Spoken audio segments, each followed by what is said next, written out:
Hello student, welcome to our channel Gyan contributors to student.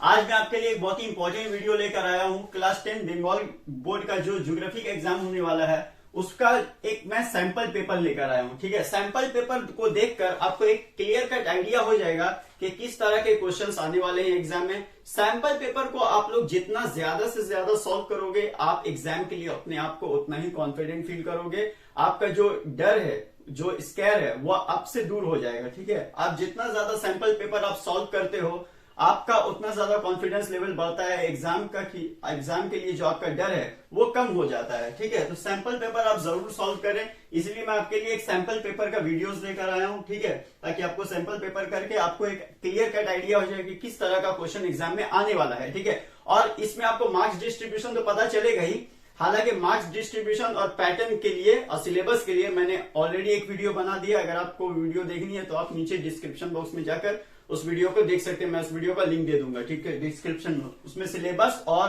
Question का जो pattern है और मार्क्स डिस्ट्रीब्यूशन है मैंने उसमें समझाया है। और एक बात, यहाँ पर मैं जो भी क्वेश्चन आपके सामने डिस्कस करूंगा उसमें दो तरह के क्वेश्चन होंगे। एक वो क्वेश्चन होंगे जिनको आप बार बार देखते होंगे, मतलब वो क्वेश्चन बहुत ही ज्यादा रेगुलर है, मतलब वो क्वेश्चन बहुत बार आप देख चुके हैं। लेकिन कुछ क्वेश्चंस ऐसे होंगे जिन्हें आप पहली बार देख रहे होंगे। ठीक है, तो शॉर्ट क्वेश्चंस का तो मैं सारा आपको बताऊंगा कि उसका आंसर क्या होगा, उसको थोड़ा सा एक्सप्लेन भी करूंगा। लेकिन लॉन्ग क्वेश्चंस में मान लीजिए आपको ये आंसर नहीं मिल रहा है कहीं बुक में, ठीक है, तो आप मुझे कमेंट कर सकते हो कि मुझे इसका आंसर नहीं मिल रहा है। मैं इसका आंसर देने की आपको पूरी कोशिश करूंगा। और जो न्यू क्वेश्चंस होते हैं, जो इरेगुलर क्वेश्चन, मतलब जो बहुत ज्यादा नहीं आते हैं, न्यू आया है, ठीक है, सैंपल पेपर में, उसका आंसर मैं कोशिश करूंगा कि आपके डिस्क्रिप्शन बॉक्स में मैं उसका आंसर दे सकूं, ताकि आपको बहुत ज्यादा ढूंढने की जरूरत ना हो, आपका टाइम बर्बाद ना हो। ठीक है, तो चलिए शुरू करते हैं हमारा वीडियो। तो चलिए शुरू करते हैं हमारा ग्रुप ए। ठीक है, ग्रुप ए में जो पहला क्वेश्चन रहता है वो रहता है right the correct answer from the given alternatives. ठीक है, यानी ये एमसीक्यू का क्वेश्चन है। एमसीक्यू टोटल 14 पीस आते हैं। ठीक है, 14 पीस आते हैं 1 मार्क्स करके। तो चलिए पहला क्वेश्चन शुरू करते हैं। Aggradation and degradation together cause.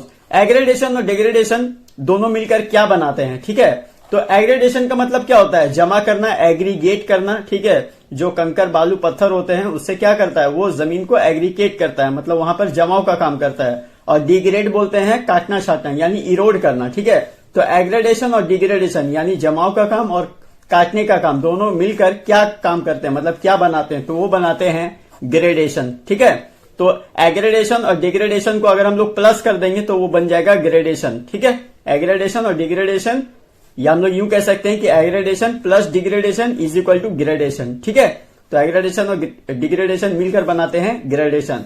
Mass wasting बोलते हैं जो बड़े बड़े बोल्डर्स या छोटे छोटे जो पत्थर ग्रेविटी के वजह से जो जमीन की तरफ गिरता है उसको बोलते हैं मास वेस्टिंग। डेन्यूडेशन बोलते हैं इरोजन और वेदरिंग का कंबाइंड प्रोसेस को, और इरोजन का मतलब होता है काटना। ठीक है, तो सब अलग अलग चीजें, इसका आंसर होगा gradation. Question number 2, hollows form on the river bed are called.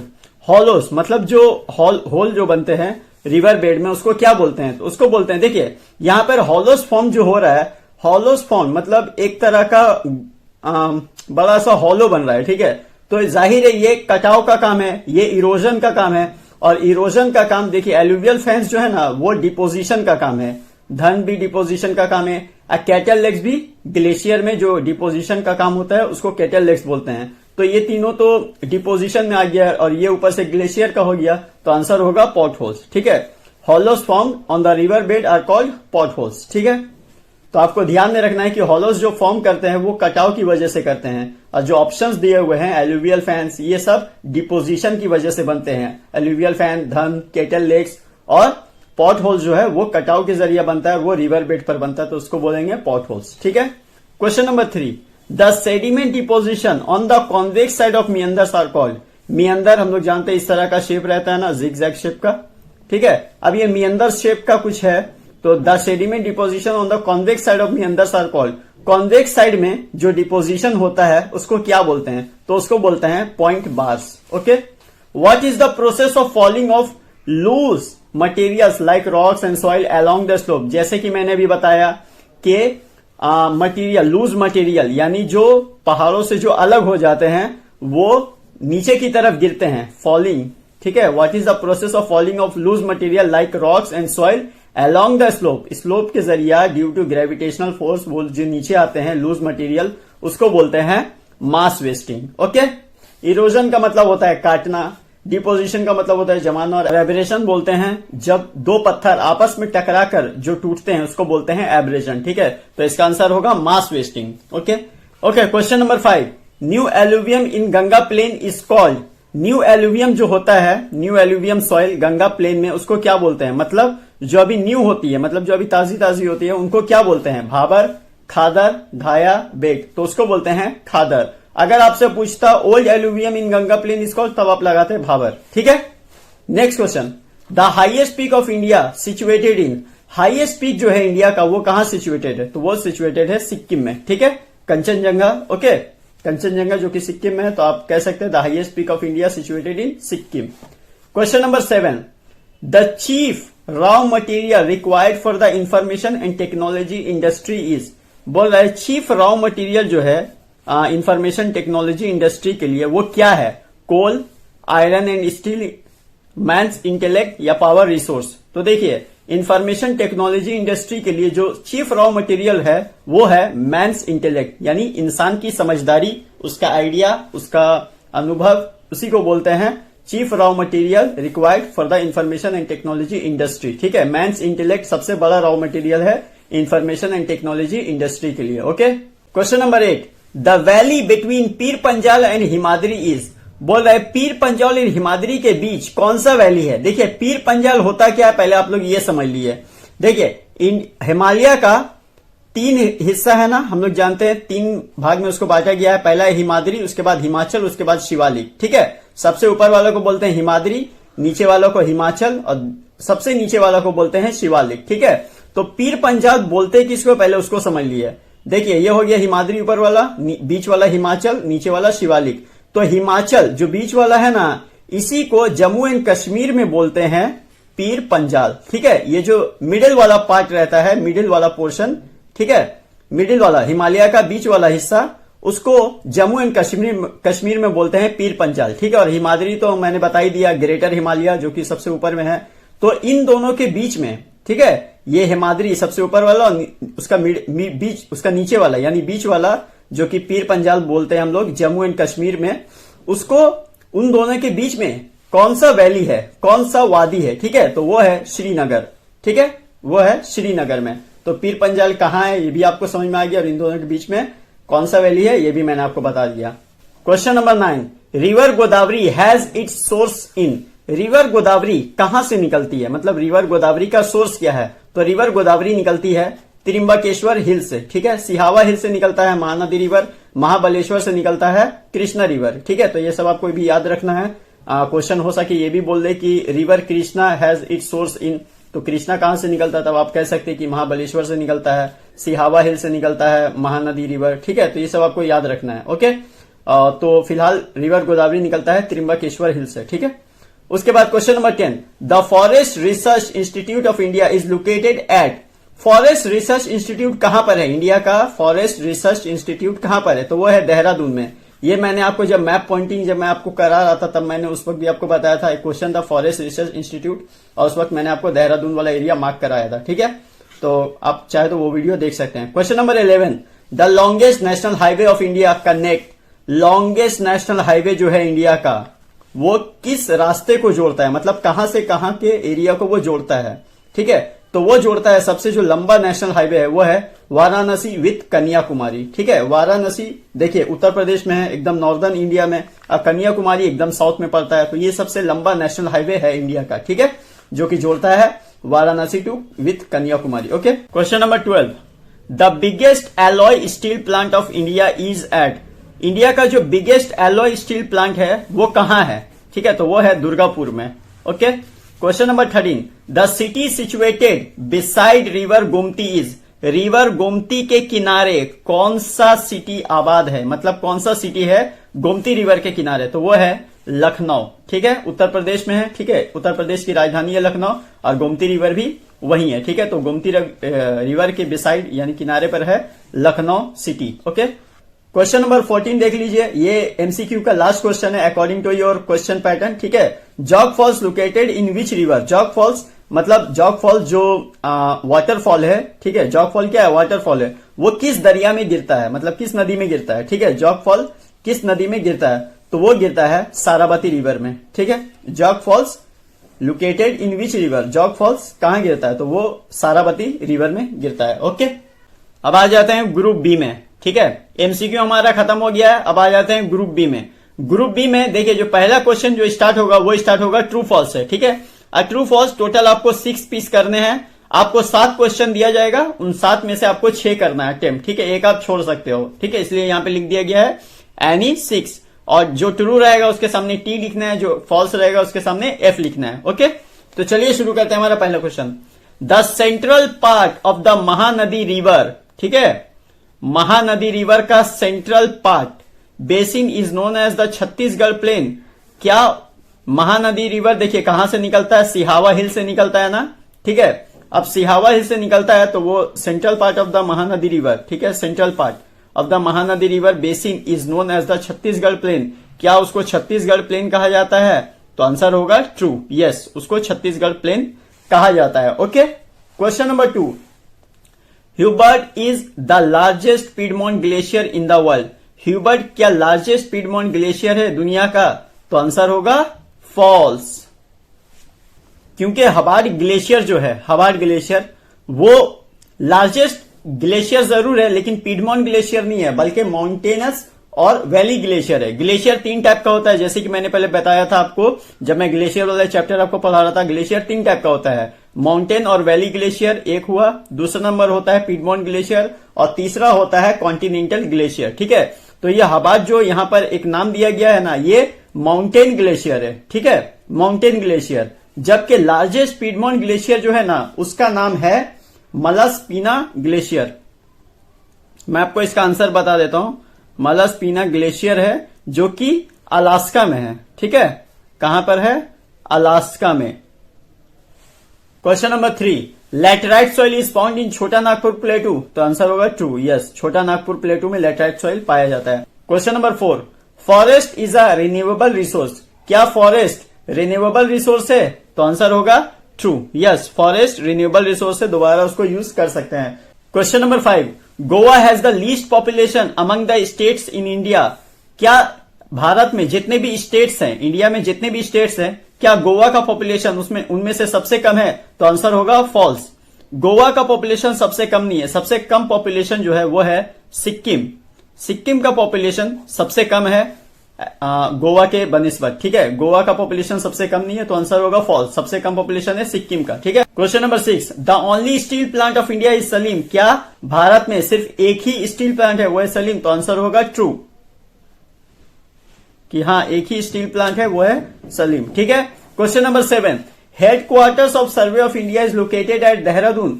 क्या हेडक्वार्टर जो सर्वे ऑफ इंडिया का जो हेडक्वार्टर है वो देहरादून में है, तो आंसर होगा ट्रू, ठीक है, सर्वे ऑफ इंडिया का हेडक्वार्टर देहरादून में है, उत्तराखंड में। ओके, तो अब आ जाते हैं फिल इन द ब्लैंक्स में। फिल इन द ब्लैंक्स ये 2.2 है ग्रुप बी का, ठीक है। ग्रुप बी का जो 2.1 जो आपने अभी ट्रू फॉल्स किया वो 2.1 था, और ये है 2.2 जो कि है fill in the blanks. Fill in the blanks आपको एग्जाम में 6 पीस करने रहते हैं और आपको 6 पीस ही दिया जाता है, इसमें कोई ऑप्शन नहीं रहता है। ओके, तो पहला क्वेश्चन देख लीजिए, बोल रहा है triangular land mass form by glacial deposition is a. Triangular land mass जो होता है, जो ग्लेशियल डिपोजिशन, जब आप ग्लेशियल डिपोजिशन वाला पार्ट आप जब पढ़ेंगे, ठीक है, तो वहां पे एक लैंडफॉर्म आता है जो कि ट्रायंगुलर लैंड मास होता है, जो कि ग्लेशियल डिपोजिशन की वजह से बनता है। उसे क्या कहते हैं, तो उसे कहते हैं केम्स। ओके, kames. Second question, dry valley found in desert are called. Dry valley जो होता है, सूखा वादी, ठीक है, उसे desert, found in desert are called, जो डेजर्ट में देखा जाता है उसे क्या कहते हैं, उसे कहते हैं वादी। ओके, ये जब आप पढ़ेंगे डेजर्ट वाला पार्ट यानी विंड वाला पार्ट, तो उसको देखेंगे वादी, ठीक है। Question number 3, dash plant located beside the eastern railway track on the banks of the Damodar river. बोल रहा है दामोदर रिवर के किनारे, ठीक है, दामोदर रिवर के किनारे ईस्टर्न रेलवे ट्रैक में कौन सा प्लांट लोकेटेड है, तो वो है Durgapur steel plant. Durgapur steel plant, ठीक है, दुर्गापुर स्टील प्लांट लोकेटेड है beside the eastern railway track on the bank of the Damodar river. ठीक है, तो आपको याद रखना है Durgapur steel plant. Okay, question number 4, dash soil is formed by weathering of crystalline and metamorphic rock. कौन सा सॉइल बनता है क्रिस्टलाइन और मेटामॉर्फिक रॉक के टूटने के बाद, वेदरिंग होने के बाद। ठीक है, मतलब क्रिस्टलाइन और मेटामॉर्फिक रॉक में जब वेदरिंग होता है तब उसके बाद कौन सा सॉइल बनता है, तो वो बनता है रेड सॉइल। ठीक है, रेड सॉइल बनता है जब क्रिस्टलाइन और मेटामॉर्फिक रॉक में जब वेदरिंग का काम होता है। क्योंकि सॉइल कैसे बनता है, सॉइल तो रॉक्स के टूटने फूटने से ही बनता है, चाहे वो मेटामॉर्फिक रॉक हो या क्रिस्टलाइन रॉक हो। क्रिस्टलाइन और मेटामॉर्फिक रॉक के पर वेदरिंग होने की वजह से, टूटने की वजह से बनते हैं रेड सॉइल। और वैसे भी सॉइल बनते हैं रॉक्स के वेदरिंग की वजह से ही बनते हैं। ओके, आपको ये याद रखना है। Question number 5, dash in Jharkhand is famous for manufacturing heavy machine. Jharkhand में कौन ऐसा है, कौन सा ऐसा चीज है जो फेमस है मैन्युफैक्चरिंग हैवी मशीन, जो हैवी मशीन बनाने के लिए फेमस है झारखंड में, तो वो है जमशेदपुर। जमशेदपुर फेमस है झारखंड में क्या बनाने के लिए, हेवी मशीन्स। ठीक है, मैन्युफैक्चरिंग फॉर हेवी मशीन। ठीक है, question number 6, the literacy rate of West Bengal is. Literacy rate क्या है वेस्ट बंगाल का, तो वो है 77.08%। ओके, ये लिटरेसी रेट है वेस्ट बंगाल का। Question number 7, dash city is known as Manchester of North India. कौन सा ऐसा सिटी है जिसको मॉन्चेस्टर कहा जाता है नॉर्थ इंडिया का, तो वो कहा जाता है कानपुर को। कानपुर को नॉर्थ इंडिया का मॉन्चेस्टर कहा जाता है। ठीक है, और अगर आपसे ऐसा पूछा जाए कि dash city is known as the Manchester of South India, तो आप कहेंगे कोयम्बतूर, जो कि तमिलनाडु में है। ओके, तो अगर साउथ का आएगा तो कोयम्बतूर लिखेंगे, और अगर यहाँ पे मैं नॉर्थ का आया था तो मैंने कानपुर लिखा है। ठीक है, मॉन्चेस्टर ऑफ नॉर्थ इंडिया तो होगा कानपुर। ओके, अब आ जाते हैं 2.3 में। ठीक है, अभी ये ग्रुप बी ही चल रहा है। 2.1 में आपने किया ट्रू फॉल्स, 2.2 में आपने किया फिल इन द ब्लैंक। अब आ जाते हैं 2.3, जो कि है match the left column with the right column. ठीक है, लेफ्ट और राइट कॉलम को आपको मिलाना है। तो देखिए यहां पर जो एबीसीडी लिखा हुआ है, मैं उसको यहां पर लिखूंगा राइट हैंड साइड में। ओके, जिससे आपको समझ में आ जाएगा कौन किसका आंसर है। पहला जो क्वेश्चन है वो है ऑटोमोबाइल मैन्युफैक्चरिंग इंडस्ट्री, वो कहां पर है, तो वो है गुड़गांव में। ओके, मैं यहां पर ए लिख देता हूं, इसका ए। ओके, तो ऑटोमोबाइल मैन्युफैक्चरिंग इंडस्ट्री होगा गुड़गांव में। उसके बाद है न्यू मेटाफोर्स। न्यू मेटाफोर्स एक टाइप का पेड़ पौधा रहता है। ठीक है, एक जाति का पेड़ पौधा रहता है। वो कहां पाया जाता है, वो पाया जाता है सुंदरबन में, तो ये होगा बी। उसके बाद शुगर केन, ज्यादातर जो मैन्युफैक्चर होता है वो उत्तर प्रदेश में ही होता है, ज्यादातर उसकी खेती की जाती है शुगर केन। तो 3 का तो खैर सी तो इसी में होगा, 3 नंबर में ही होगा, सामने वाला में। अब एग्रीकल्चर मशीनरी, ये पिंजौर में ज्यादा होता है, तो यहाँ पे आप डी लिख सकते हो। ओके, तो मैच दी फॉलोइंग भी हमारा फिनिश हो चुका है।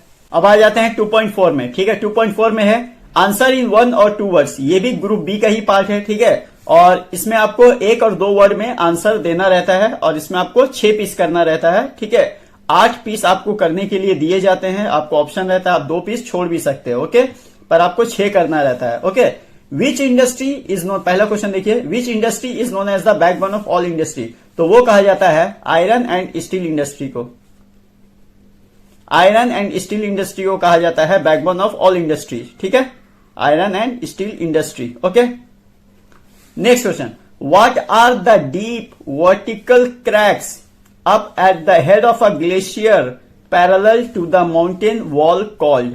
बोल रहा है ग्लेशियर का वॉल में जो कुछ क्रैक्स रहते हैं उसे क्या कहा जाता है। ठीक है, ग्लेशियर के ऊपर जो क्रैक्स रहते हैं, जो दरारें रहती है, उन्हें क्या कहा जाता है, तो उन्हें कहा जाता है बग्सक्रून। ये आप पढ़ेंगे जब आप ग्लेशियर का इरोजनल पार्ट पढ़ेंगे, इरोजनल लैंडफॉर्म, तब आप उसमें देखेंगे बग्सक्रून बोलकर एक लैंडफॉर्म होता है जो कि डीप क्रैक्स होते हैं ग्लेशियर के पैरेलल। ठीक है, माउंटेन के पैरेलल, तो माउंटेन के वॉल के पैरेलल जो होते हैं उसको बोलते हैं बग्सक्रून। ठीक है, what are the deep vertical cracks up at the head of a glacier parallel to the mountain wall called. ठीक है, माउंटेन वॉल के पैरेलल होता है, क्रैक्स होता है, उसको क्या बोलते हैं, उसको बोलते हैं बग्सक्रून। Okay, question number 3, name the flood plain of the Rajasthan plane.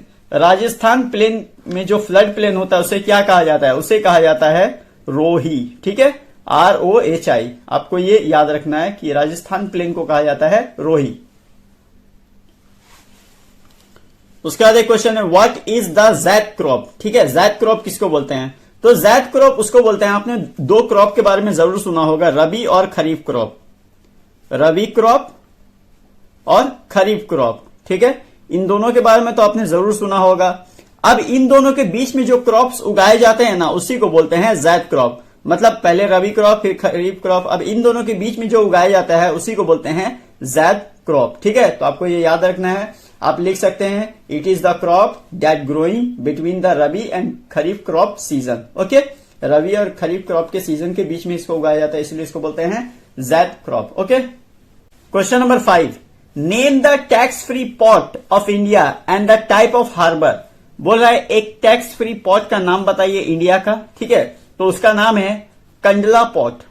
ठीक है, कंडला पॉट। ये कंडला पॉट कहां पे है? गुजरात में है। ठीक है, वो एक टैक्स फ्री पॉट है। Okay, question number 6, which city is called Silicon Valley of India and why. किस सिटी को सिलिकॉन वैली कहा जाता है? तो वो कहा जाता है बैंगलोर को। ठीक है, बैंगलोर को सिलिकॉन वैली कहा जाता है। अब क्यों कहा जाता है? तो इसलिए कहा जाता है क्योंकि वहां पर बहुत सारे आईटी सेंटर्स हैं, आईटी सेंटर्स। ठीक है, और बहुत सारे आईटी सेंटर्स वहां पर होने की वजह से उसे सिलिकॉन वैली ऑफ इंडिया भी कहा जाता है। ठीक है, question number 7, right the name of 2 species of alpine forest. बोल रहा है एल्पाइन फॉरेस्ट का 2 स्पेसीज का आपको नाम बताना है। तो आप पहला लिख सकते हैं ज्यूनिपर। ठीक है, JUNIPER। ओके, और दूसरे में आप लिख सकते हैं रोडोडेंड्रॉन। ठीक है, रोडोडेंड्रॉन ये आप लिख सकते हैं, ज्यूनिपर और रोडोडेंड्रॉन। ये आप 2 स्पेसीज का नाम लिख सकते हैं अल्पाइन फॉरेस्ट में जो मौजूद होता है। लास्ट क्वेश्चन है ये 1 और 2 वर्ड का। Name a ship building yard in West Bengal. West Bengal में एक शिप बिल्डिंग यार्ड का आपको नाम बताना है। तो आप लिख सकते हैं garden reach, REACH, garden reach ship builders and engineering. Okay, ठीक है। ग्रुप ए और ग्रुप बी के खत्म होने के बाद अब हम लोग आ जाते हैं ग्रुप सी में। ग्रुप सी में जो क्वेश्चन होते हैं वो 2 मार्क्स वाले क्वेश्चन होते हैं और 2 मार्क्स वाले आपको 6 क्वेश्चंस करने होते हैं। ठीक है, अब इन 6 क्वेश्चन जो होते हैं, ये जो 6 क्वेश्चंस होते हैं, हर क्वेश्चन का एक एक अल्टरनेटिव्स आपको दिया जाता है। ठीक है, मतलब हर क्वेश्चन का एक अल्टरनेटिव आप दोनों में से एक करोगे। मतलब आपको टोटल यहां पर 12 क्वेश्चंस दिए जाते हैं, लेकिन ऐसा नहीं है कि आप कोई भी 6 कर दो और बाकी 6 का 6 छोड़ दो आप, ऐसा नहीं है। ठीक है, आपको हर एक क्वेश्चन का अल्टरनेटिव्स दिया जाता है। जैसे 1 नंबर का एक क्वेश्चन दिया जाएगा तो उसका अल्टरनेटिव, फिर 200 नंबर का एक क्वेश्चन रहेगा तो उसका अल्टरनेटिव। ओके, तो आपको अल्टरनेटिव्स में से किसी में से, मतलब दोनों में से कोई एक करना रहता है और आपको हर क्वेश्चन में से एक अटेम्प्ट करना ही रहता है। ठीक है, वो वाला करे या उसका अल्टरनेटिव वाला क्वेश्चन करे। ठीक है, एक करना रहता है, 2 में से एक। और यहाँ पे टोटल 12 क्वेश्चन दिए हुए रहते हैं तो आपको 6 करना रहता है, लेकिन शर्त यह है कि हर से एक करेंगे। ठीक है, तो चलिए शुरू करते हैं हमारा पहला question. What is a mean by abrasion. What is mean by abrasion. Abrasion का मतलब क्या होता है? ठीक है, तो एब्रेशन का मतलब होता है कि देखिए, जैसे पानी में जो रनिंग वाटर में जो छोटे छोटे बोल्डर्स होते हैं, ठीक है, छोटे छोटे जो पेबल्स होते हैं, वो जब किसी बड़े से चट्टान से टकराएंगे, ठीक है, तो वहां पे वो क्या करेंगे? ब्रोकन का काम करेंगे। ठीक है, इरोजन का काम करेंगे, वो हिस्सा इस तरह से कट जाएगा। ठीक है, क्योंकि ये तीनों जो पेबल्स है, पत्थर है, ये तो इससे टकरा रहे हैं ना, तो टकराने की वजह से ये जो इरोजन होगा इसी को बोलते हैं एब्रेजन। ठीक है, इंसलबर्ग क्या होता है? देखिए, विंड इरोजन में, ठीक है, विंड जब अपने इरोजन का काम करती है तो इंसलबर्ग बोलते हैं ये जो राउंडेड स्टीप साइडेड हिल होते हैं ना, छोटे छोटे राउंडेड शेप का रहेगा और स्टीप साइडेड रहेगा, छोटे छोटे हिल्स होते हैं, उसे बोलते हैं इंसलबर्ग। ये विंड बनाता है अपना इरोजनल पार्ट में इस तरह का लैंडफॉर्म। ओके, ये हो गया क्वेश्चन नंबर 1 और उसका अल्टरनेटिव। आपको इन दोनों में से एक करना रहेगा एग्जाम में। ठीक है, अगर इस तरह का कोई क्वेश्चन आया तो। ठीक है, अब question number 2, what is a peneplain. Peneplain क्या होता है? तो देखिए, पेनी प्लेन रिवर का जो इरोजनल पार्ट होता है उसी में बनता है। ठीक है, लेकिन इसमें क्या होता है कि रिवर जब बनाता है पेनी प्लेन को, तो पेनी प्लेन का मतलब होता है कि रिवर उस हद तक काट दे, मतलब उस हद तक इरोजन का काम करती है जहां पर और इरोजन की कोई गुंजाइश नहीं रहती है। ठीक है, मतलब एक प्लेनी एरिया को, एक जमीनी सतह को इतनी दूर तक वो इरोड करती है कि उसमें और इरोजन की कोई गुंजाइश नहीं होती है, उसे पूरा वो बेस लेवल, ठीक है, बेस लेवल मतलब मीन सी लेवल तक उसको काट देती है। ठीक है, और इतना उसको इरोड कर देती है कि इसमें और इरोजन की कोई गुंजाइश नहीं होती, वहां पर और इरोजन नहीं हो सकता है। ठीक है, दूसरा क्वेश्चन देखिए इसी का alternative, what is deflation hollows. Deflation hollows किसको बोलते हैं? देखिए मान लीजिए ये रेत का कुछ डिपोजिशन है, ठीक है, ये रेत का कुछ बना हुआ है, ये कोई रेगिस्तानी इलाका है। अब यहाँ पर जब हवाएं चलेंगी तो क्या होगा, यहाँ का रेत को उड़ाकर वो एक जगह से दूसरी जगह वो ट्रांसफर करेगी ना। अब ट्रांसफर करेगी तो यहाँ का रेत को वो उड़ा दे रही है, मतलब अपने साथ लेकर चली जा रही है। तो यहाँ पर क्या होगा, इस एक तरह का होल बन जाएगा, एक तरह का गड्ढा बन जाएगा, उसी को बोलते हैं डिफ्लेशन हॉलोज, ठीक है। हवा जो होती है वो अपने साथ रेत को ले जाएंगी, अब रेत को ले जाएंगी तो यहाँ पर तो एक गड्ढा बन जाएगा ना, एक हॉलो बन जाएगा, उसी को बोलते हैं डिफ्लेशन हॉलोज या डिफ्लेशन बेसिन भी इसको बोलते हैं, डिफ्लेशन बेसिन भी इसको कहा जाता है। ओके, तो क्वेश्चन डिफ्लेशन हॉलोज आए या डिफ्लेशन बेसिन आए वही आंसर होगा, ठीक है। क्वेश्चन नंबर 3, क्वेश्चन नंबर 3 में देखिए, what are the causes of drought in India.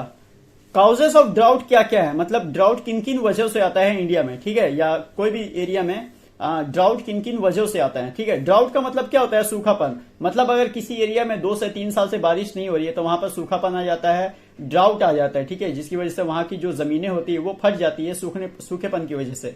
तो उसका जो मेजर काउजेस है वो तो पहला तो है लैक ऑफ रेनफॉल, ठीक है, मेरा यहाँ पे जगह नहीं है इसलिए आप लोग लिख ले, मैं या मैं लिख ही देता हूं, ठीक है। लैक ऑफ रेनफॉल पहला तो हो गया, ठीक है, रेनफॉल नहीं होने की वजह से ड्राउट आता है, सूखेपन की वजह से ड्राउट आता है, ठीक है। दूसरा है डिफॉरेस्टेशन, यानी पेड़ों को काटना, पेड़ों को काटने की वजह से ही बारिश नहीं होती है और बारिश नहीं होने की वजह से ड्राउट होता है, ठीक है। तीसरा जो है वो है रिवर और लेक्स का सूख जाना, drying out of rivers and lakes, ठीक है, drying out of rivers and lakes, ये एक वजह हो सकता है। चौथा जो है वो है ग्लोबल वार्मिंग, ठीक है। तो 2 मार्क्स के लिए अगर आप इतना बता दिएगा तो आपके लिए बहुत है एग्जाम में, ठीक है, 2 मार्क्स के लिए 4 पॉइंट बहुत है, ठीक है। तो ये 4 पॉइंट आप बता सकते हो काउजेस ऑफ ड्राउट के नजरिए से।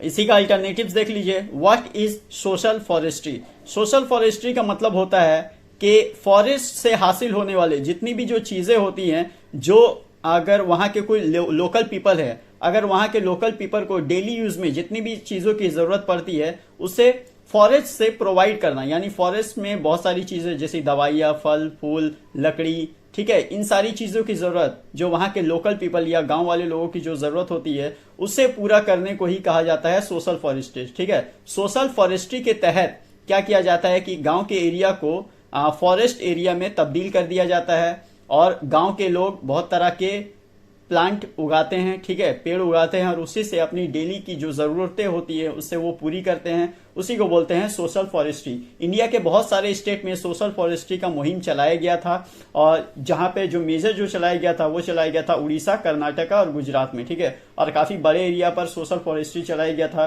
पहला जो चलाया गया था वो चलाया गया था उड़ीसा में, ठीक है, उड़ीसा, कर्नाटका और गुजरात, ठीक है, ये काफी बड़े एरिया में इन सब जगहों पर सोशल फॉरेस्ट्री का प्रोग्राम हुआ था। बेसिकली सोशल फॉरेस्ट्री बोलते हैं कि वहां के लोकल पीपल का जो जरूरत होता है फॉरेस्ट के जरिया पूरा करना और गांव के एरिया को जंगलों के एरिया में तब्दील करना ताकि वो वहां पर प्लांट उगा सके और अपने डेली की जो जरूरियात हैं, जो डेली की जो जरूरी चीजें है उनसे वो मीट कर सके। Okay, question number 4, mention 2 major aims of DVC. 2 major aim मतलब 2 खास मकसद क्या था, तो डीवीसी का मतलब क्या हो गया, दामोदर वैली कॉर्पोरेशन, ये एक मल्टीपर्पज वैली प्रोजेक्ट था, ठीक है, मल्टीपर्पज मतलब बहुत सारे मकसद के तहत बनाया गया था। फिलहाल आपको यहाँ पे 2 बताने, ठीक है। तो पहला आप बता सकते हो इरिगेशन के जरिए, इरिगेशन के लिए किया गया था जो मेन सबसे मेन जो डीवीसी बनाया गया था जिसके लिए वो था फ्लड कंट्रोल, ठीक है। तो आप पहला बता सकते हो फ्लड कंट्रोल, इसको आप थोड़ा सा और इलेबोरेट कर सकते हो अपना बुक से देखकर, ठीक है, मैं यहाँ पे आपको सिर्फ पॉइंट ही बता सकता हूं, फ्लड कंट्रोल। और दूसरा हो गया आपका इरिगेशन, ठीक है। और भी कई सारी चीजें हैं जैसे कि पावर जनरेशन हो गया, पीसी कल्चर हो गया, नेविगेशन हो गया, ठीक है, कंट्रोलिंग इन सॉइल इरोजन हो गया, ठीक है। तो आप ये सब बता सकते हो, ठीक है। फिलहाल 2 ही बताना, तो फ्लड कंट्रोल और इरिगेशन बेस्ट है कुछ। और इसी का अल्टरनेटिव देख लिया, what is the difference between भांगर एंड खादर सॉइल। भांगर और खादर क्या होता है, जब आप सॉइल्स इन इंडिया पढ़ेंगे ना तब आपको समझ में आएगा। भांगर बोलते हैं ओल्ड एलुवियम सॉइल को, किसको, ओल्ड एलुवियम सॉइल, जबकि खादर बोलते हैं न्यू एलुवियम सॉइल को, ठीक है। मैं आपको डिफरेंस बता रहा हूं, इसको बोलते हैं ओल्ड, इसको बोलते हैं न्यू। मेरे यहाँ पे लिखने की जगह नहीं, आप चाहे तो लिख सकते हैं, मैं बोल रहा हूं आपको, ठीक है, it is a old alluvium soil, it is a new alluvium soil, ठीक है। और भांगर में जो होते हैं वो उसके मतलब उसके अंदर कंकर पत्थर होते हैं, यानी आप कह सकते हैं कि इसमें कोर्स जो सेडिमेंट होते हैं, कोर्स यानी थोड़े मोटे मोटे सेडिमेंट होते हैं, जबकि खादर में एकदम दानेदार, एकदम फाइन ग्रेन्स होते हैं, एकदम छोटे छोटे दाने होते हैं। और भांगर जो है वह एग्रीकल्चर के लायक नहीं होता है, इनफर्टाइल होता है, जबकि खादर जो है वो फर्टाइल होता है, ठीक है। और भांगर जो है वो जो प्लेनी एरिया होता है उसके ऊपरी भाग में रहता है, जबकि खादर निचली भाग में होता है, ठीक है। तो ये 4 डिफरेंस आप बता सकते हो बिटवीन खादर एंड भांगर। Question number 5, what is the use of deciduous forest, ठीक है। डेसिडुअस फॉरेस्ट का आपको यूज बताना है, 2 मार्क्स का क्वेश्चन है, आप 2 पीस बताएंगे तो भी चलेगा। तो पहला आप लिख सकते हैं डेसिडुअस ट्रीज जो प्रोवाइड करता है वो ओक ट्री प्रोवाइड करता है, जो कि कंस्ट्रक्शन में बहुत ज्यादा हेल्प करता है। ओक ट्री, ठीक है, OAK, ओक ट्री आपको प्रोवाइड करता है डेसिडुअस ट्री, जो कि कंस्ट्रक्शन में बहुत ज्यादा हेल्प करता है। तो आप इस तरह से लिख सकते हैं deciduous trees provide hardwood such as oak tree for construction, okay. उसके बाद जो दूसरा जो आप यूज लिख सकते हैं वो ये लिख सकते हैं कि जो डेसिडुअस ट्रीज है, ठीक है, वो पहले तो लकड़ी आपको देता है, वुड देता है, जो कि आपको पहले तो हेल्प करता है आपको कुकिंग में, ठीक है। उसका जो लकड़ी है उससे आप कुकिंग कर सकते हो उसको जलाकर, ठीक है। और दूसरा जो है कि वो आपको चारकोल देता है, चारकोल, ठीक है, चारकोल आपको वो प्रोवाइड करता है, जो कि घर को हीट करने में और उसको एज अ फ्यूल आप यूज कर सकते हो, ठीक है। तो ये था डेसिडुअस फॉरेस्ट का यूज।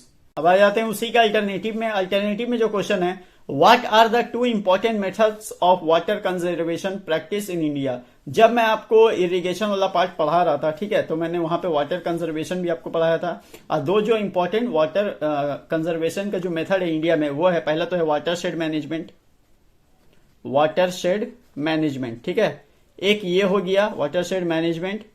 और दूसरा आप लिख सकते हो, बहुत इंपॉर्टेंट है, वो है रेन वाटर हार्वेस्टिंग, जो कि तमिलनाडु में बहुत ज्यादा किया जाता है। 45% जितना भी रेन वाटर हार्वेस्टिंग होता है इंडिया में, उसका 45% रेन वाटर हार्वेस्टिंग होता है तमिलनाडु में, क्योंकि वहां पर साल में 2 बार बारिश होती है, ठीक है। तो रेन वाटर हार्वेस्टिंग और watershed management is the 2 important method of water conservation practice in India, ठीक है। उसके बाद क्वेश्चन नंबर 6 में आते हैं, what do you mean by modern communication system. Modern communication system क्या होता है। मॉडर्न कम्युनिकेशन सिस्टम, कम्युनिकेशन का मतलब क्या होता है, एक दूसरे से वार्तालाप करना, राब्ता करना, ठीक है। तो मॉडर्न कम्युनिकेशन सिस्टम कहते हैं कि बिना एक जगह से दूसरा जगह आप गए, ठीक है, without moving from one place to another, ठीक है, हम लोग एक दूसरे से बात कर सकते हैं, ठीक है, चैटिंग के जरिया, बात करने के जरिए, ठीक है, मोबाइल फोन में आप बात कर सकते हो, चैट कर सकते हो। तो बिना एक जगह से दूसरे जगह गए, ठीक है, आप एक दूसरे से बात कर सकते हो, आप एक दूसरे से वीडियो कॉल पे बात कर सकते हो, उसी को बोलते हैं मॉडर्न कम्युनिकेशन सिस्टम, ठीक है, जो कि आज बहुत ज्यादा एडवांस हो गया है, शुरू में इतना एडवांस नहीं था। तो बिना एक जगह से दूसरी जगह गए हम एक दूसरे से बात कर सकते हैं, चैट कर सकते हैं, वीडियो कॉल पर एक दूसरे को देख सकते हैं, उसी को बोलते हैं modern communication system. I hope ये आपको आसानी से क्लियर हो गया होगा। उसके बाद है इसका alternative, right a short note on with example on automobile industry in India. Automobile industry के ऊपर आपको एक शॉर्ट नोट लिखना है, जो आपको आपके बुक में आसानी से ये क्वेश्चन आपको अवेलेबल हो जाएगा, ठीक है। ऑटोमोबाइल इंडस्ट्री के बारे में आप थोड़ा सा बताएंगे, उसका एक एग्जाम्पल देंगे, लगभग 5 से 6 लाइन का आप एक आंसर लिखोगे और आपका 2 मार्क्स का आंसर आप इजिली आपका कंप्लीट हो जाएगा, ओके। अब आ जाते हैं ग्रुप डी में। ग्रुप डी में 3 मार्क्स के क्वेश्चन रहते हैं, जो आपको 4 पीस करने रहते हैं, ठीक है। 3 मार्क्स वाले आपको 4 पीस क्वेश्चन करने रहते हैं, और सेम उसी तरह से रहता है कि हर क्वेश्चन का एक अल्टरनेटिव आपको दिया जाता है, आपको दोनों में से एक करना रहता है, ठीक है, ग्रुप डी में, ठीक है। और ये 4th नंबर का क्वेश्चन रहता है। तो पहला क्वेश्चन हम लोग देख लेते हैं, डिस्टिंग्विश बिटवीन ज़्यूज़ेन एंड याडंग। ज़्यूज़ेन एंड याडंग मैं आपको बताता चलूं कि ये विंड के इरोजनल पार्ट में बनने वाले लैंडफॉर्म्स हैं, ठीक है। विंड का जो लोअर कोर्स होता है, ठीक है, विंड भी 3 तरह के काम अंजाम देती है रिवर की तरह, लोअर, मिडिल और अपर कोर्स, ठीक है। तो ये लोअर कोर्स यानी इरोजनल पार्ट में बनने वाले लैंडफॉर्म्स है ज़्यूज़ेन एंड याडंग। अब इनमें आपको डिफरेंस बताना है, ठीक है। तो पहला तो डिफरेंस ये हो जाएगा कि याडंग जो है वो डिफ्लेशन प्रोसेस की वजह से बनते हैं। डिफ्लेशन प्रोसेस मतलब हवा के जरिया वो जो रेत उड़ा कर लेकर चला जाता है, फिर वहां पर एक हॉलोज बन जाता है, उसको बोलते हैं डिफ्लेशन। तो याडंग बनता है डिफ्लेशन प्रोसेस के जरिया, और ज़्यूज़ेन बनता है एब्रेजन प्रोसेस के जरिया, ठीक है। और जो दूसरा डिफरेंस हो सकता है वो ये कि याडंग जो है वो वर्टिकल, मतलब yardangs are formed on vertical hard and soft layers of rock. ठीक है, तो यार्डंग जो होता है वो vertical hard and soft rock का, मतलब उसमें alternate band of hard and soft rock होते हैं। ठीक है, vertical alternate band of hard and soft rock, जबकि जियोजेन जो होते हैं वो horizontal alternate band of hard and soft rock उसमें होते हैं। ओके, तो ये एक डिफरेंस। और तीसरा आप कोई एग्जाम्पल उसका दे सकते हैं और आप कुछ दोनों का डिफरेंस की डेफिनेशन दे सकते हैं आप, तो उस तरह से आपका एक आंसर कंप्लीट हो जाएगा। ठीक है, आपके बुक में ये आंसर आसानी से अवेलेबल है। इसी का अल्टरनेटिव देख लीजिए, right the relationship of river action with land slope. बोल रहे रिलेशनशिप बताइए किसमें, रिवर एक्शन और लैंड स्लोप में।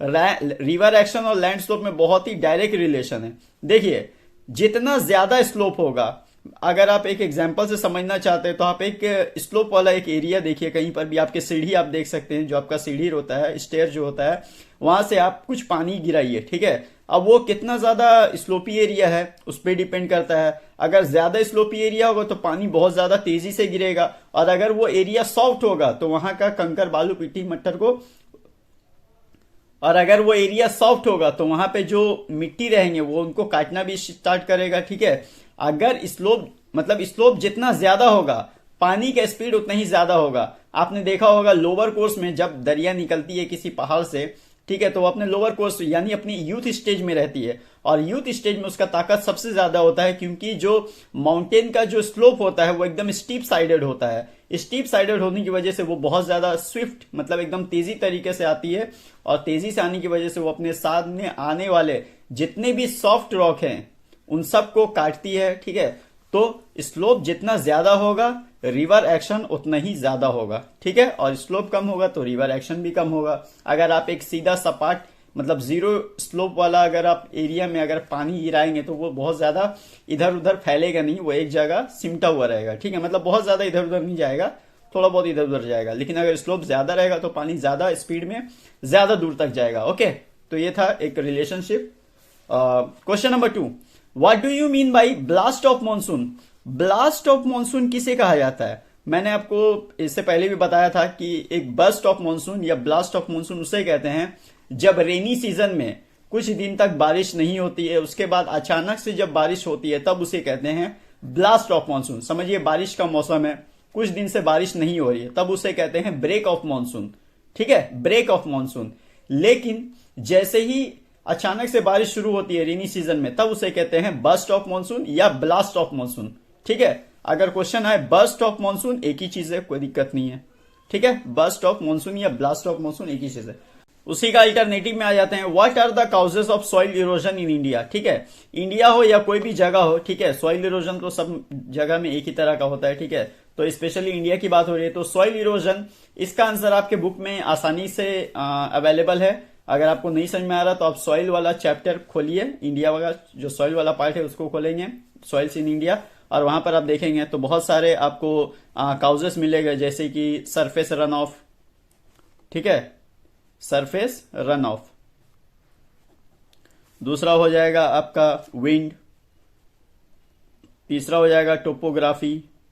ठीक है, तो इन सबको आपको थोड़ा बहुत एक्सप्लेन भी करना है, ऐसा नहीं कि सिर्फ नाम लिख के आप छोड़ दिए, 3 मार्क्स आपको ऐसे ही नहीं दे देगा वो। ठीक है, तो एक हो सकता है आपका ओवर ग्रेजिंग। ठीक है, तो ओवर ग्रेजिंग, तो इस तरह से आप 3 मार्क्स का है तो 3 से 4 पॉइंट या 5 पॉइंट तो आप दे ही दे। ठीक है, क्योंकि आप जितना अच्छा से लिखेंगे आपको उतने ही मार्क्स आने के चांसेस ज्यादा होते हैं। ठीक है, मार्क्स स्कोर, क्योंकि ये स्कोरिंग सब्जेक्ट है, मार्क्स स्कोरिंग सब्जेक्ट है एक तरह से ज्योग्राफी। ठीक है, अब आ जाते हैं क्वेश्चन नंबर 3 में, what are the reasons for agricultural prosperity of Punjab and Haryana. ठीक है, पंजाब और हरियाणा का एग्रीकल्चरल प्रोस्पेरिटी क्या है, ठीक है, भारत में। तो देखिए इसका भी आंसर बहुत आसानी से आपके जो बुक में है वो अवेलेबल है। ठीक है, आप एग्रीकल्चर इन इंडिया वाला चैप्टर खोलेंगे, उसमें ये आपको बहुत ही आसानी से आपको अवेलेबल हो जाएगा ये आंसर। फिर भी मैं यहाँ पर आपको थोड़ा सा बताना चाहूंगा कि पंजाब और हरियाणा में जो एग्रीकल्चर प्रोस्पेरिटी थी उसके रीजंस क्या क्या थे। देखिए सबसे पहले तो ये है कि 1964 से 65 के बीच में, ठीक है, ग्रीन रिवॉल्यूशन चलाया गया था। ठीक है, ग्रीन रिवॉल्यूशन, खैर इसको हम बाद में आएंगे, पहले ये समझ लिए कि 1964 से 65 के बीच में, ठीक है, इंडिया में न्यू एग्रीकल्चर स्ट्रेटेजीज को अपनाया जा रहा था, ठीक है, और उसमें भारत के कुछ चुनिंदा स्टेट्स को लिया गया था, ठीक है। वैसे तो पूरा भारत में चलाया गया था ग्रीन रिवोल्यूशन, लेकिन शुरुआत में पहले पंजाब और हरियाणा को लिया गया था ग्रीन रिवोल्यूशन। इसमें हाई ईल्ड वैरायटी HIV बीज का इस्तेमाल किया गया था, जिसके तहत जो ईल्डिंग यानी जो पैदावार है उसको बहुत ज्यादा बढ़ाया जा सकता था। ग्रीन रिवोल्यूशन का मकसद ही यही था कि पैदावार को ज्यादा से ज्यादा बढ़ाया जाए, ठीक है, ताकि एग्रीकल्चर में जबरदस्त बदलाव आए, जबरदस्त पैदावार बढ़े। तो इसीलिए ग्रीन रिवोल्यूशन का मुहिम चलाया गया था 1964 to 65 में। तो ये था इसका बेसिक कंसेप्ट। अब आ जाते हैं इसी का अल्टरनेटिव में। Mention the favourable condition for the development of TISCO in Jamshedpur जो कि झारखंड में है, ठीक है। तो टिस्को का जो तरक्की हुआ, जो डेवलपमेंट हुआ, उसके पीछे जो फेवरेबल कंडीशन था वो आपको बताना है, ठीक है। तो इसका भी आंसर आपके बुक में है। आप इंडस्ट्री वाला चैप्टर खोलेंगे और टिस्को वाले आप पार्ट में जाएंगे तो वहां पे आपको मिल जाएगा favourable condition for the development of TISCO in Jamshedpur. Okay, question number 4, what are the prospects of cotton textile industry in India. बोल रहा है इंडिया में जो कॉटन टेक्सटाइल इंडस्ट्री है उसका प्रोस्पेक्ट यानी उसका फ्यूचर क्या है, ठीक है। तो उसका फ्यूचर क्या है, इसका आंसर भी आपके बुक में आसानी से अवेलेबल है, और अगर नहीं है तो आप मुझे कमेंट सेक्शन में बताएं, मैं इसका आंसर आपको मोस्ट प्रोबेबली मैं आपको दे दूंगा इस वीडियो के डिस्क्रिप्शन में, ठीक है। उस क्वेश्चन का मैं लिंक आपको दे दूंगा, आप आसानी से उसे पढ़ सकेंगे। ओके, इसी का अल्टरनेटिव देख लिया। What are the causes of high density of population in India. देखिए ये high density population in India जो बोल रहा है, आप पॉपुलेशन इंडिया का जब चैप्टर खोलेंगे तो उसमें causes of density of population आपको दिया हुआ रहेगा। पहला जो दिया हुआ रहेगा वो रहेगा रिलीफ, क्लाइमेट, सॉयल, ठीक है। तो क्या कि जहां का रिलीफ कम रहता है वहां पर आबादी ज्यादा बसती है, और जहां पे रिलीफ सबसे ज्यादा रहेगा वहां पे आबादी कम बसती है, ठीक है। जैसे पहाड़ी एरिया में आप देखेंगे आबादी कम होती है, और प्लेनी एरिया यानी मैदानी इलाके में आप देखेंगे आबादी बहुत ज्यादा है, जैसे कि कोलकाता, दिल्ली, मुंबई, ये सब मैदानी इलाके में, जबकि सिक्किम, जम्मू एंड कश्मीर, ये सारे एरिया पहाड़ी इलाके में, तो वहां पे आबादी कम है, ठीक है। और उसी तरह से आ जाता है आपका क्लाइमेट जहां का अगर बहुत ज्यादा एक्सट्रीम रहेगा तो वहां पे आबादी कम बसती है, और जहां का आबादी क्लाइमेट मॉडरेट रहता है वहां पे ज्यादातर लोग बसना पसंद करते हैं। तीसरा हो जाएगा आपका ट्रांसपोर्ट, ठीक है, फिर सुविधाएं जो होती है उन्हीं की वजह से तो पॉपुलेशन बढ़ता है ना। तो आप सिंपली वो सारे के सारे जो काउजेस होते हैं 7-8 काउजेस, उतना तो नहीं देना पड़ेगा, 3 मार्क्स का क्वेश्चन है तो आप 4 से 5 काउजेस दीजिए, क्योंकि काउजेस भी बहुत ज्यादा बड़े नहीं होते हैं, तो इस हिसाब से आप एक अच्छा आंसर आप क्रिएट कर सकोगे, ठीक है। तो ये तो था हमारा 3 मार्क्स वाला क्वेश्चन। ग्रुप ई देखिए, ग्रुप ई को 2 भाग में बांटा जाता है, 5.1 और 5.2। 5.1 में जो क्वेश्चंस आपको दिए जाते हैं उनमें 4 क्वेश्चंस आपको दिए जाते हैं, आपको कोई 2 करना रहता है, ठीक है, एनी 2। अब इन दोनों में मतलब ये जो ग्रुप है 5.1 वाला, इसमें 4 क्वेश्चन ऐसे रहते हैं जो फर्स्ट चैप्टर से रहेंगे और उनमें 2 आपको करना है। मतलब ये जो 4 क्वेश्चन रहेगा जिसमें 2 क्वेश्चन करना रहेगा, ये फर्स्ट चैप्टर से आता है, और 5.1 है ये, और 5.2 जो अभी आएगा इसके बाद उसमें भी 4 क्वेश्चन रहेंगे और आपको 2 करना रहेगा, पर वो इंडिया वाले चैप्टर से रहेगा, ठीक है, according to your reduced syllabus. Okay, फिलहाल हम लोग आ जाते हैं पहला क्वेश्चन में। पहला क्वेश्चन है describe with diagrams and examples any 2 landforms produced in the lower course of a river. अब लोअर कोर्स क्या होता है? लोअर कोर्स मतलब इरोजनल पार्ट वाला, जिसमें रिवर इरोजन का काम करती है, इरोड का काम करती है, ठीक है। डिस्क्राइब विथ डायग्राम, डायग्राम के जरिए आपको डिस्क्राइब करना है, और एग्जाम्पल भी देना है कोई 2 लैंडफॉर्म जो लोअर कोर्स में बनता है, ठीक है। लोअर कोर्स मतलब इरोजनल पार्ट वाला, तो इसमें आप कोई भी 2 दे सकते हो, उसका डायग्राम्स भी बनाना पड़ेगा, एग्जाम्पल भी देना है, उसको डिफाइन भी करना है थोड़ा सा एक्सप्लेन करके, और 2 आप करोगे तो 2.5 मार्क्स का आपका हो जाएगा। ये डिस्ट्रीब्यूशन है, ठीक है, 2.5 मार्क्स का। तो आप कोई भी 2 लैंडफॉर्म आप दे सकते हो। आप सपोज मान लिया एक दे दिया वाटरफॉल और दूसरा दे दिया वी शेप्ड वैली, ठीक है। इसको आप अपने बुक से इसका आंसर आप प्रीफर कर सकते हो, आपको ज्यादा कंफर्टेबल होगा, ठीक है। तो कोई भी 2 लैंडफॉर्म्स, तो मैंने यहां पे सिलेक्ट किया है वाटरफॉल, वी शेप्ड वैली। आपके हिसाब से आप पॉट होल्स, आई शेप्ड वैली, ठीक है, गॉर्ज, कैनियन, आप कुछ भी सिलेक्ट कर सकते हो, it depends upon you. Okay, question number 2, discuss the various types of erosion. Erosion का जो डिफरेंट टाइप्स है उसको आपको थोड़ा सा डिस्कस करना है, ठीक है। तो पहले जान लेते हैं वेरियस टाइप्स ऑफ इरोजन है क्या। पहला है हाइड्रोलिक एक्शन, ठीक है। सबसे पहले जब आप आंसर लिखोगे ना तो वहां पे आप पहले थोड़ा सा इरोजन को आप डिफाइन करिएगा, उसके बाद उसका 4 जो टाइप्स है वो मैं यहां पे लिख देता हूं ताकि आपको समझ में आ जाए कि इसका आंसर क्या होगा। पहला होगा हाइड्रोलिक एक्शन, इसको मैं अभी थोड़ा सा एक्सप्लेन भी कर दूंगा। दूसरा है एब्रेशन, तीसरा है एट्रिशन,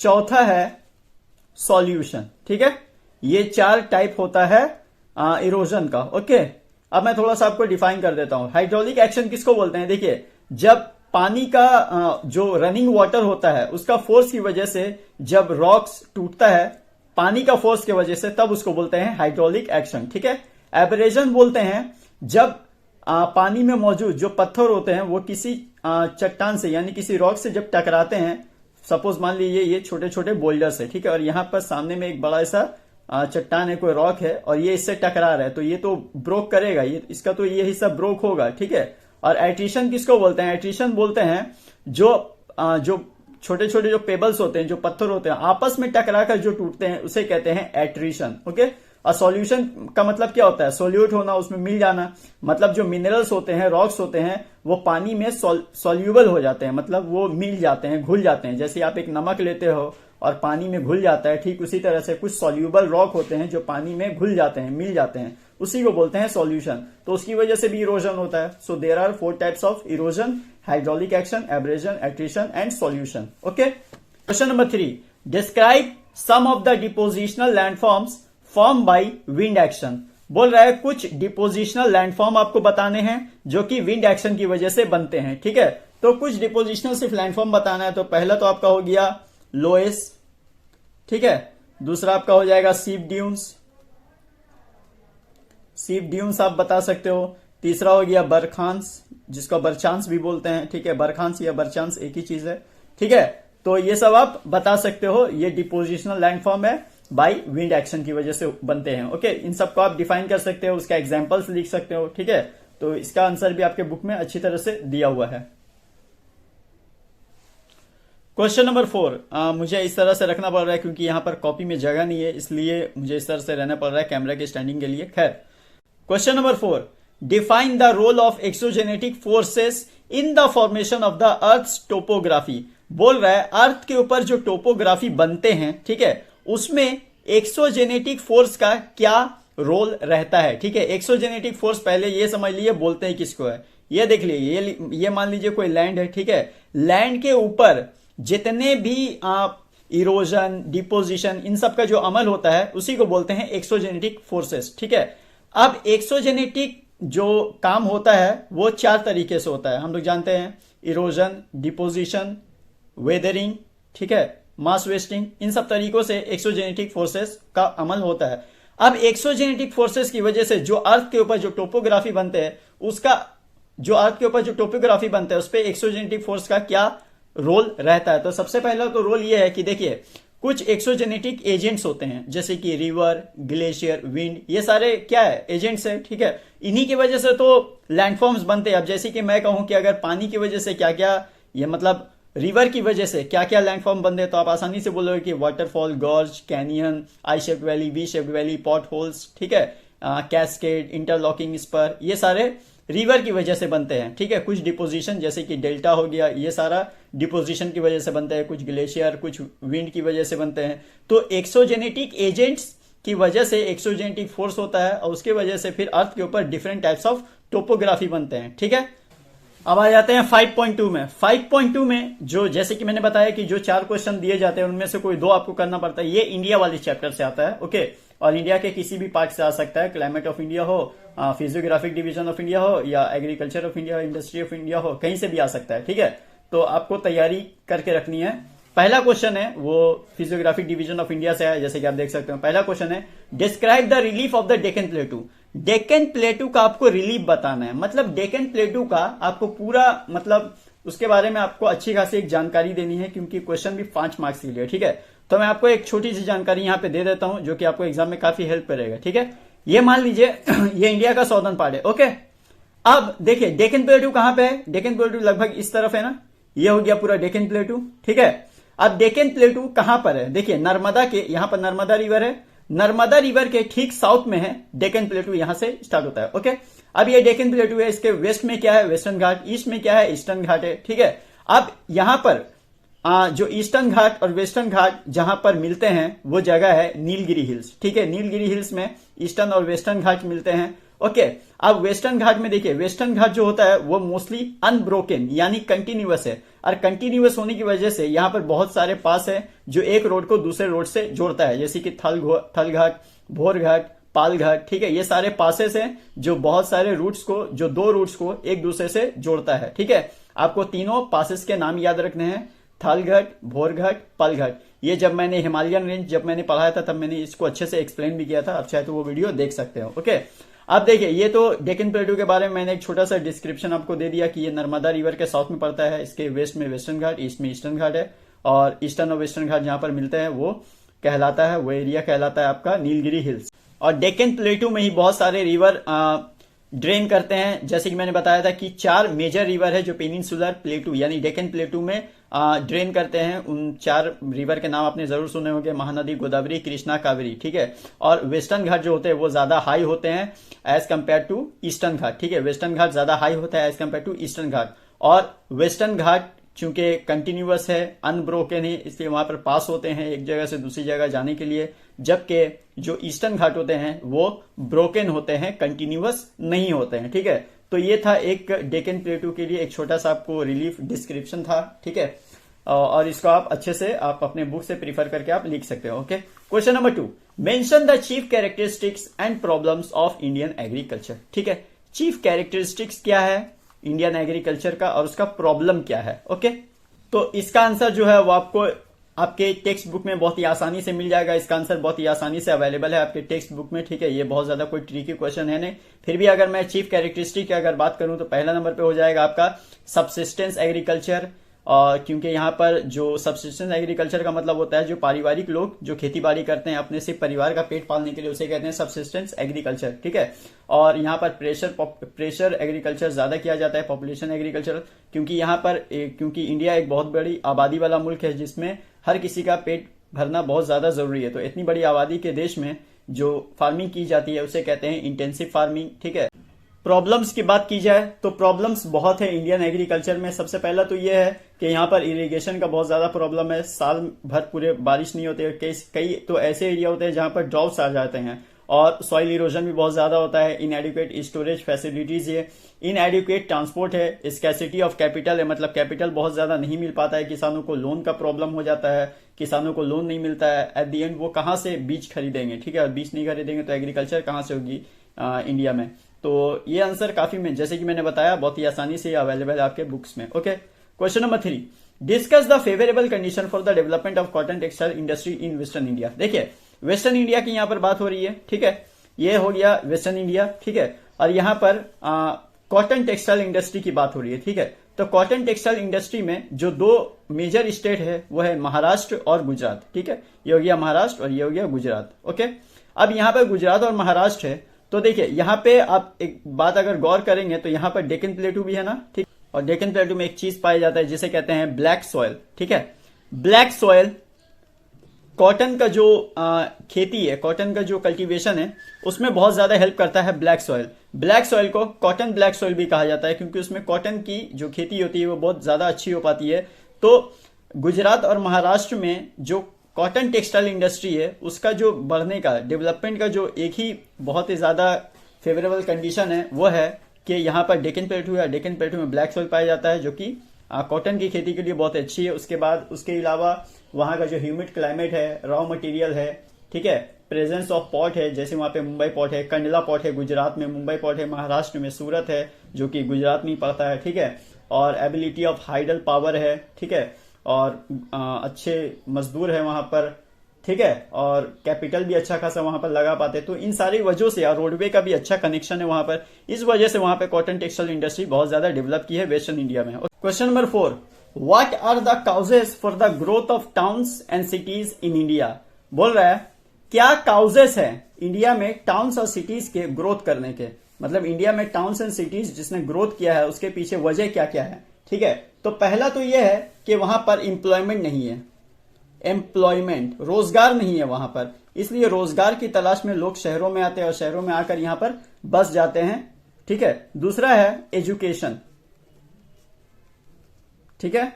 तीसरा है इंडस्ट्रियलाइजेशन। एजुकेशन क्योंकि वहां पर पढ़ाई लिखाई का भी अच्छा खासा इंतजाम नहीं होता है, शहरों में अच्छा इंतजाम है इसलिए लोग यहां पर आते हैं।